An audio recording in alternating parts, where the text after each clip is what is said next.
નમસ્કાર દર્શક મિત્રો, જય શ્રી કૃષ્ણ। ફરી એક વખત આપનું આપણી યુટ્યુબ ચેનલ પધારો સત્સંગમાં આપ સૌનું સ્વાગત છે।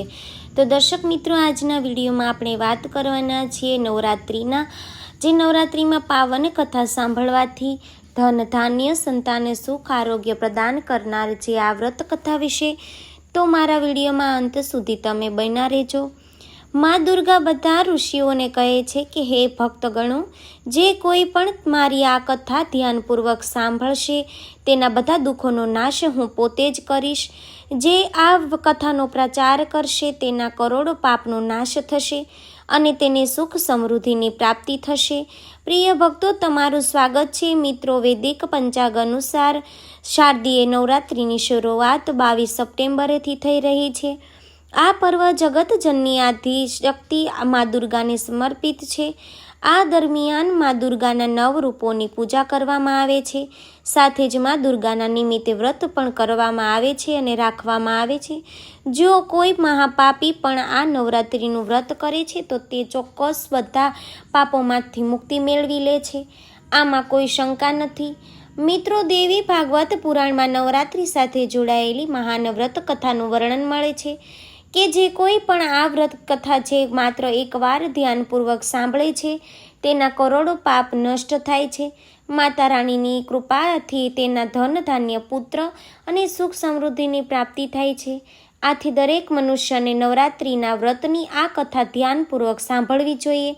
જે આ કથા સાંભળે છે અને સંભળાવે છે તથા આ કથાનો પ્રચાર કરે છે તેની ક્યારેય અધોગતિ થતી નથી। ભક્તો, વિડીયોમાં આગળ વધતા પહેલાં તમને નમ્ર વિનંતી છે કે આજનો વિડીયો અંત સુધી અવશ્ય જુઓ અને વિડીયોને લાઇક શેર કરી કોમેન્ટમાં તમારા કુળદેવી માતાનું નામ તથા જય મા દુર્ગા લખજો, જેથી માતાજીના આશીર્વાદ હંમેશા તમારા પરિવાર પર બન્યા રહે। ચાલો તમને સંભળાવીએ નવરાત્રિના વ્રતની મહાન કથા। એક સમયની વાત છે, ભગવાન શિવ કૈલાસ પર ધ્યાન મગ્ન થઈને બેઠા હતા ત્યારે દેવર્ષિ નારદ પોતાના હાથમાં વીણા લઈને કૈલાસ પર્વત પર આવ્યા અને ઉપસ્થિત થયા। દેવર્ષિને જોઈને મહાદેવ ખૂબ જ પ્રસન્ન થાય છે અને તેમને કહે છે કે પધારો દેવર્ષિ, આજે કયા હેતુથી કૈલાસ પર તમારું આગમન થયું છે? દેવર્ષિ કહે છે કે હે દેવાધિદેવ, હે પ્રભુ, હું તમારી પાસે નવરાત્રિના વ્રતનું મહાત્મ્ય સાંભળવા ઉદ્દેશ્યથી આવ્યો છું। આ વ્રત શા માટે રાખવામાં આવે છે? આ વ્રત કરવાથી શું અને કયું ફળ પ્રાપ્ત થાય છે? આ વ્રતની વિધિ શું છે અને આ વ્રતના નિયમો શું છે? કૃપા કરીને તમે મને આ બધી બાબતોનું જ્ઞાન પ્રદાન કરો। મહાદેવ કહે છે કે દેવર્ષિ, આજે તમે ઉત્તમ પ્રશ્ન કર્યો છે। તમારા માધ્યમથી સમગ્ર સંસારને આ વ્રતનું મહાત્મ્ય જાણવા મળશે। આથી તમે ધ્યાનથી સાંભળો। આજે હું તમને આ વ્રતનું મહાત્મ્ય સંભળાવું છું અને આ વ્રત કરવાની વિધિ અને નિયમ પણ જણાવું છું, પરંતુ તે પહેલાં હું તમને આ નવરાત્રિના વ્રતની એક મહાન કથા સંભળાવું છું। જે કોઈ પણ મનુષ્ય આ કથાનું શ્રવણ કરે છે તેના બધા પાપનો નાશ થાય છે, તેની દરિદ્રતાનો પણ નાશ થાય છે। આથી તમે આ કથાને ધ્યાનપૂર્વક સાંભળો અને તેનો પ્રચાર કરો। દેવર્ષિ કહે છે કે હે પ્રભુ, કૃપા કરીને તમે મને તે કથા કહો। હું તેને ધ્યાનપૂર્વક પૂરી સાંભળીશ અને તેનો પ્રચાર પણ કરીશ। ત્યારે ભગવાન શ્રી દેવર્ષિ નારદને કથા સંભળાવવા લાગે છે। હે દેવર્ષિ, પૂર્વકાળની વાત છે, કૌશલ દેશમાં એક અત્યંત દીન દરિદ્ર ધનહીન અને વિશાળ કુટુંબ વાળો ધર્મપાલ નામનો એક વૈશ્ય રહેતો હતો અને તેને અનેક સંતાનો હતી જે કોઈ કામ કરતી ન હતી અને જે ધનના અભાવે હંમેશા દુઃખી રહેતી હતી। તેમની પાસે જે કરવા માટે ઉદ્યોગ પણ ન હતો। રાત્રિમાં જે કાંઈ પણ ખાવાનું મળી જતું તે પોતાની સંતાનોને ખવડાવી દેતો અને જે કાંઈ બચી જતું તેથી પોતાનું પેટ ભરતો હતો। આખો પરિવાર દિવસભર ભૂખ્યો રહેતો હતો અને માત્ર રાત્રિ એ જ થોડુંક અન્ન ખાઈ લેતો હતો। આ રીતે ધર્મપાલ પોતે ભૂખ્યો રહીને બીજાનું કામ કરીને પોતાનું પરિવારનું પાલન શોષણ કરી રહ્યો હતો। તે સ્વભાવે અત્યંત નિર્બળ અને સજ્જન હતો। તે ધર્મપરાયણ, શાંત, સદાચારી, સત્યવાદી, ક્રોધ ન કરનાર, ધૈર્યવાન અને અભિમાન રહિત હતો। તે દરરોજ દેવતાઓ અને પિતૃઓની પૂજા કરતો હતો, પોતાના દ્વાર પર આવેલા અતિથિઓની પૂજા કરતો હતો અને બધાને ભોજન કરાવ્યા બાદ તે કાંઈ બચી જતું તેનાથી પોતાનું ગુજરાન ચલાવતો હતો. થોડો સમય વીત્યા બાદ એક વિદ્વાન બ્રાહ્મણ તે ધર્મપાલના ઘરે આવ્યો.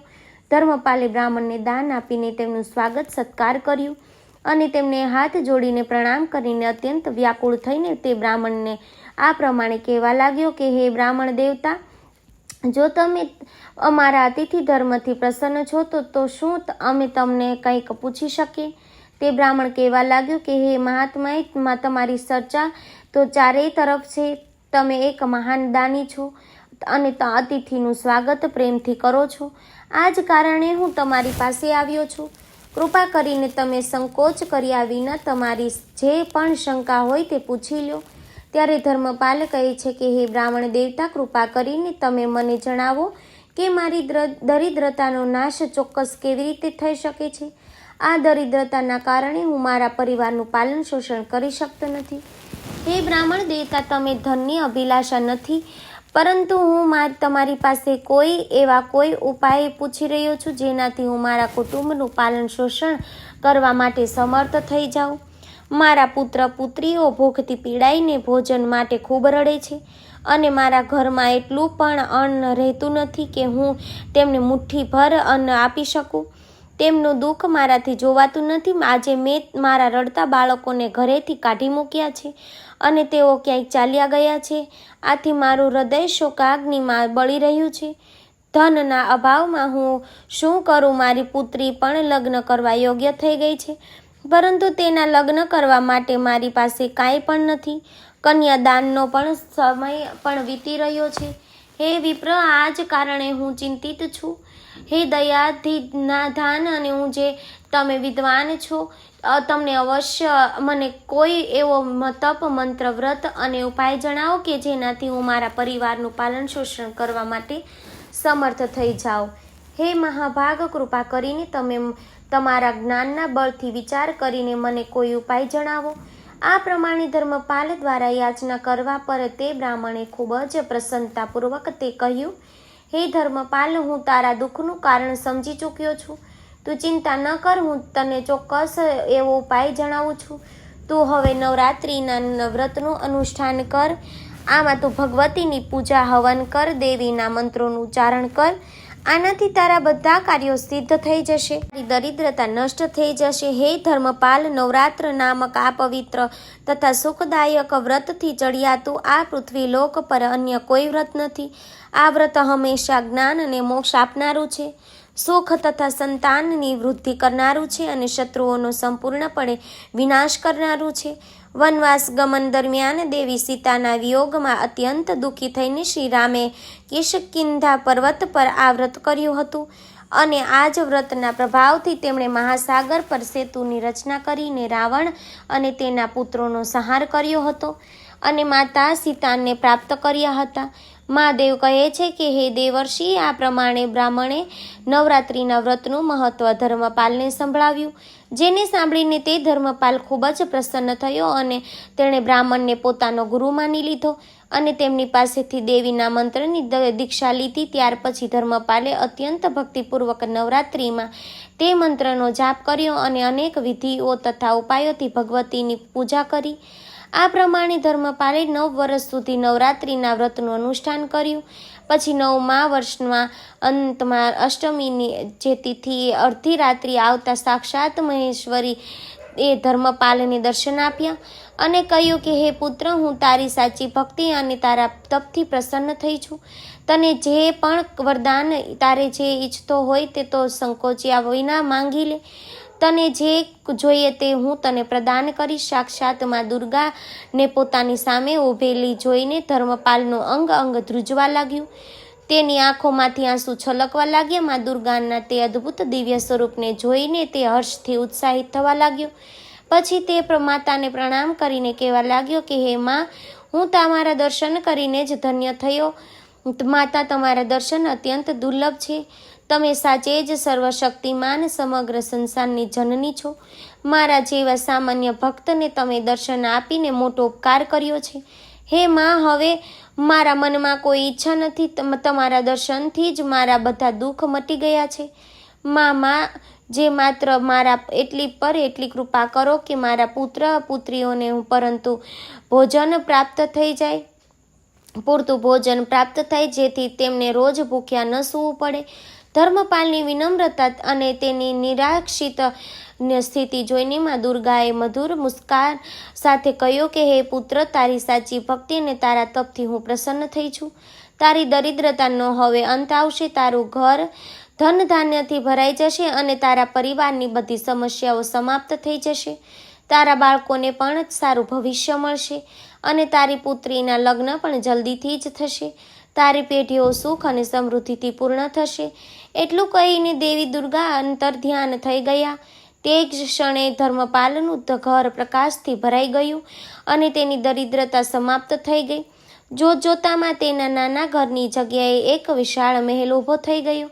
તે મહેલમાં સોના, મણીઓ અને બહુ અમૂલ્ય રત્નોની ભંડાર ભરાઈ ગયો. તેની બધી સંતાનો સુખ અને ખુશ થવા લાગ્યા, તૃપ્ત થઈ ગયા. ધર્મપાલ પાસે હવે માત્ર પોતાના પરિવાર માટે અન્ન ન હતું, પરંતુ બીજાની પણ મદદ કરી શકતો હતો. સમય વીત્યો અને ધર્મપાલની પુત્રીના લગ્ન ધામધૂમથી સંપન્ન થયા. ધર્મપાલે પોતાની ભક્તિ અને શ્રદ્ધાને ક્યારેય ન છોડી અને મા દુર્ગા પ્રત્યે આભાર વ્યક્ત કરતો રહ્યો. તેનું જીવન હવે આનંદ અને સમૃદ્ધિથી ભરપૂર થઈ ગયું હતું. તેના પરિવારે પણ મા દુર્ગા પ્રત્યે ભક્તિ અને સમર્પણને અપનાવ્યો અને તેઓ બધા માતાના આશીર્વાદથી સુખી જીવન વ્યતીત કરવા લાગ્યા. ભગવાન શિવ કહે છે કે હે દેવર્ષિ, આ પ્રમાણે મેં તમને નવરાત્રિના વ્રતની મહાન કથા સંભળાવી છે. આ કથાને માત્ર સાંભળવાથી જ નવરાત્રિનું વ્રત સફળ થઈ જાય છે. પૂરી નવરાત્રિ દરમિયાન ઉપવાસ કરવામાં અસમર્થ લોકો માટે 3 દિવસનો ઉપવાસ પણ યથોચિત ફળ પ્રદાન કરનાર જણાવવામાં આવ્યો છે. ભક્તિભાવથી માત્ર સપ્તમી, અષ્ટમી અને નવમી આ 3 રાત્રિઓમાં દેવીની પૂજા કરવાથી બધા ફળ સુલભ થઈ જાય છે. પૂજન, હવન, કુમારી પૂજન અને બ્રાહ્મણ ભોજન આને સંપન્ન કરવાથી તે નવરાત્ર પૂરું થઈ જાય છે.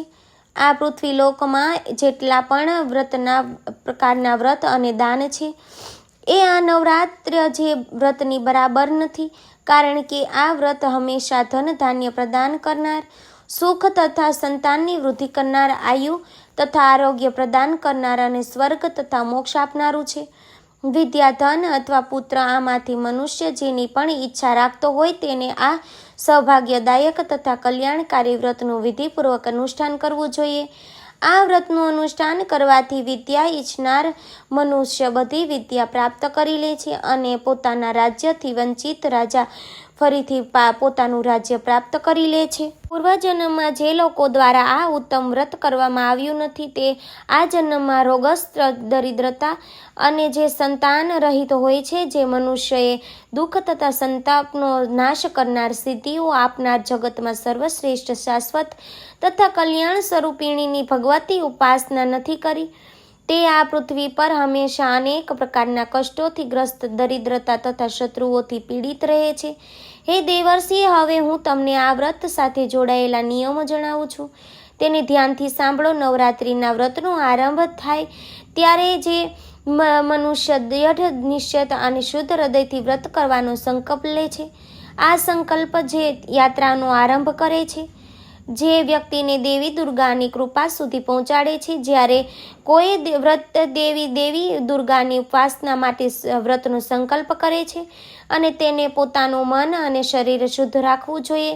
શુદ્ધતા માત્ર બહારથી જ નહીં, પરંતુ મનની આંતરિક પવિત્રતા પર આવશ્યક છે. આ જ કારણે છે વ્રતનો આરંભ સંકલ્પથી થાય છે, જેમાં વ્યક્તિ પોતાની દેવી દુર્ગાના ચરણોમાં સમર્પિત કરી દે છે.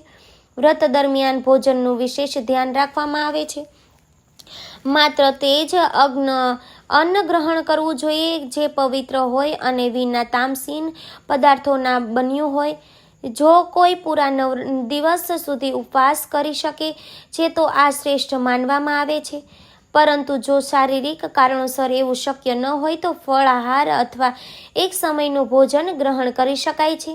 ભોજનમાં સાત્વિકતા હોવી જોઈએ, એટલે કે ડુંગળી, લસણ અને માંસાહારીથી દૂર રહેવું જોઈએ. સંયમથી જીવન જીવવું જ સાચી ઉપાસના છે. જ્યારે તમે દેવી દુર્ગાની આરાધના કરો છો અને તેમને માત્ર ફૂલ, ધૂપ અને દીવાથી નહીં પરંતુ પોતાના હૃદયથી ભક્તિથી અર્પણ કરો. દેવીને લાલ પુષ્પ ખાસ પ્રિય હોય છે, તેથી તેમની પૂજામાં લાલ ફૂલ ચડાવવું ઉત્તમ છે. પરંતુ આનાથી પણ વધુ મહત્વપૂર્ણ છે પોતાના મનનું પૂર્ણ સમર્પણ. પૂજાના સમયે પોતાના મનને દેવીના દુર્ગાના 9 સ્વરૂપોમાંનું દરેક રૂપ પ્રત્યે સમર્પિત કરો. દરરોજ એક રૂપની પૂજા કરો અને તેમનું શક્તિનું ધ્યાન કરો. પૂજાની સાથે સાથે તેમનું મહિમાનું ગાન કરવું, તેમની વાર્તાઓ સાંભળવી અને સંભળાવવી પણ અત્યંત શુભ માનવામાં આવે છે. વ્રતના આ દિવસોમાં ક્રોધ, લોભ અને મોહ, દ્વેષથી દૂર રહેવું જોઈએ. આ સમય છે તે આત્મનિયંત્રિત અને સાધનોને પોતાના મનમાં સત્ય, અહિંસા અને સંયમના નિયમોનું પાલન કરો. આ દરમિયાન પોતાના શબ્દો અને કર્મોથી કોઈનું દિલ ન દુભાવો. આ વ્રત માત્ર શરીરને કષ્ટ આપવાનું નહીં પરંતુ આત્મને શુદ્ધ કરવાનો સમય છે. જેટલું વધુ તમે પોતાના મન અને હૃદયને પવિત્ર રાખશો તેટલી જ દેવી દુર્ગાની કૃપા તમારા પર વરસશે. હે નારદ, ધ્યાન પણ આ વ્રત કરવાનો જે એક અભિન્ન અંગ છે. દેવીના મંત્રોનો જાપ કરો અને તેમના સ્વરૂપનું ધ્યાન કરો. જ્યારે તમે ઓમ દુર્ગાય નમઃ મંત્રનો જાપ કરશો તો તે શક્તિ અને સાહસને ઉત્પન્ન કરશે. ધ્યાનમાં બેસીને દેવીના દિવ્ય રૂપનું ચિંતન કરો, તેમની મહિમાનું સ્મરણ કરો, જેનાથી તમારા અંદરની નકારાત્મક દૂર થઈ જશે અને શાંતિનો અનુભવ થશે.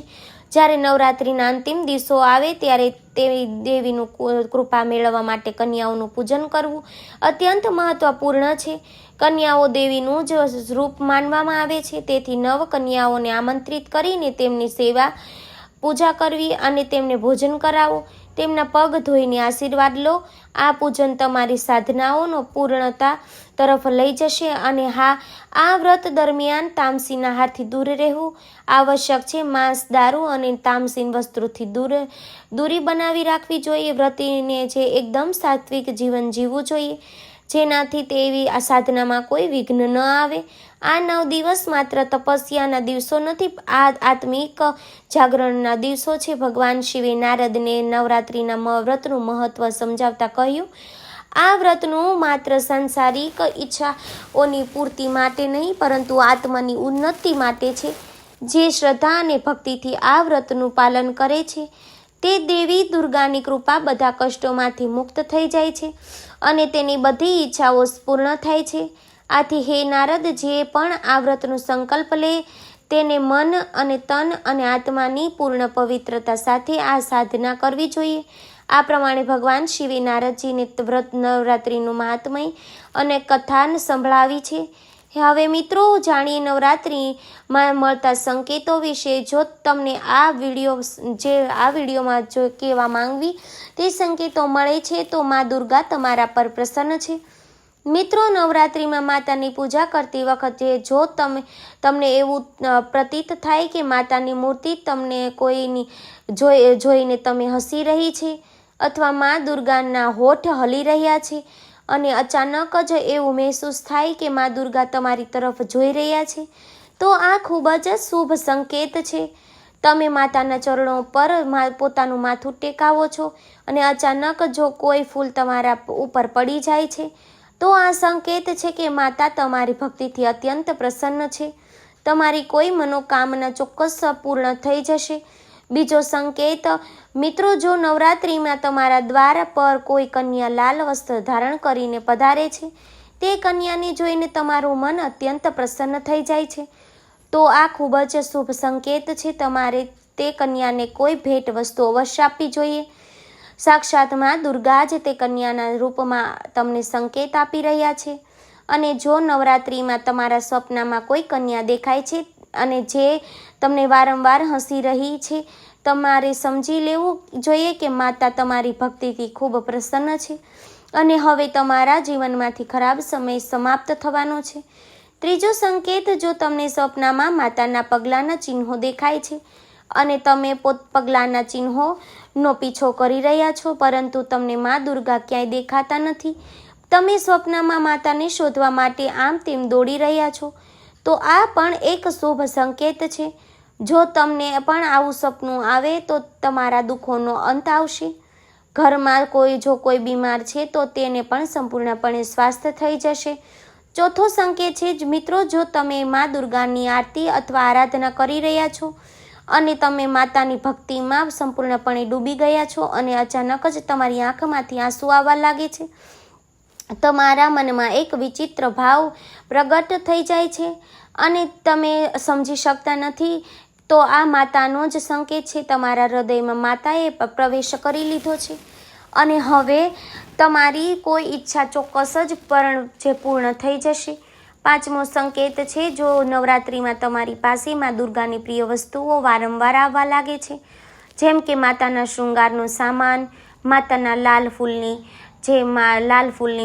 જે માતાની લાલ ચૂંદડી અથવા વસ્તુઓ તમારા હાથમાં વારંવાર આવવા લાગે છે, તો તે શુભ સંકેત જ સમજવો જોઈએ. તો મિત્રો, આ પ્રમાણે ભગવાન શિવજીએ નારદજીને નવરાત્રિના વ્રતનું મહાત્મ્ય સંભળાવ્યું છે. તમને આ કથા કેવી લાગી કોમેન્ટમાં કરીને અવશ્ય જણાવો. જો માહિતી સારી લાગી હોય તો વિડીયોને લાઈક જરૂર કરો. કોમેન્ટમાં જય દુર્ગામાં અવશ્ય લખો. સાથે ચેનલને સબસ્ક્રાઈબ કરો. વિડીયો અંત સુધી જોવા માટે આપ સૌનો ખૂબ ખૂબ આભાર. જય શ્રી કૃષ્ણ. ધન્યવાદ.